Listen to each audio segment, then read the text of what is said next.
Pakistan and Afghanistan have exchanged cross-border military strikes following a series of attacks, leading to escalating tensions between the two countries.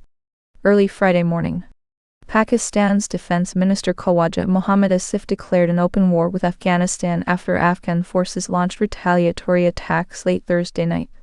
The escalation began when Afghan authorities claimed their actions were in response to earlier Pakistani airstrikes on Afghan border areas. In turn, Pakistan responded with further strikes targeting military installations within Afghanistan, including Kabul and eastern Nangarhar province.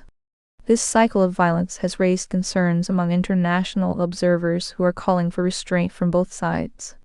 Casualty numbers vary widely between the two nations' reports, with conflicting claims over the number of deaths and injuries in each operation.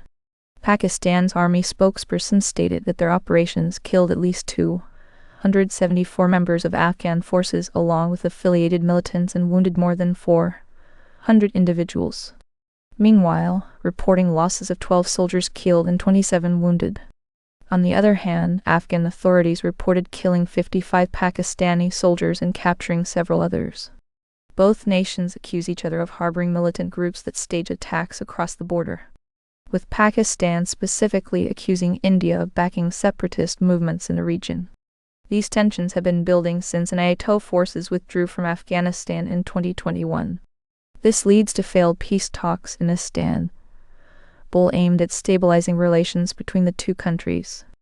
International diplomats and organizations such as Turkey, Russia, Iran, the United Nations are urging both Pakistan and Afghanistan to de-escalate and seek diplomatic resolutions.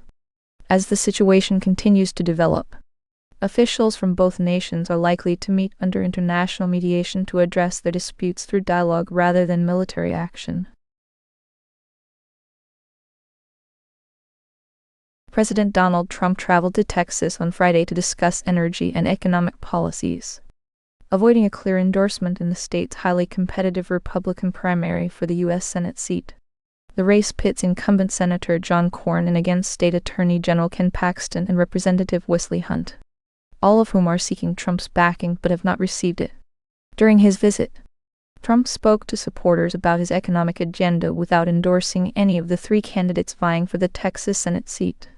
More than $63 million has been spent on advertising by Cornyn's campaign and allied groups since last fall in an effort to sway voter preference ahead of Tuesday's primary election. If no candidate reaches 50% of the vote, a runoff will be held on May 26.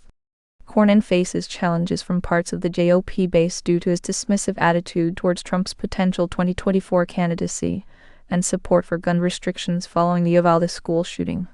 Meanwhile, Ken Paxton narrowly avoided impeachment in 2023 and has been embroiled in marital issues. This makes him a weaker candidate, according to party leaders. Wesley Hunt entered the race later, but gained prominence through early endorsements of Trump and speaking engagements at the Republican National Convention. Texas Senate primary highlights the complex dynamics within the GOP as they prepare for the midterm elections this fall. Party leaders have urged Trump to endorse Cornyn in order to secure a stronger general election candidate, citing concerns about spending if Paxton were to be nominated instead. This race remains closely watched by political observers and party insiders, with all eyes on whether Trump will eventually choose sides before the primary runoff vote later this month.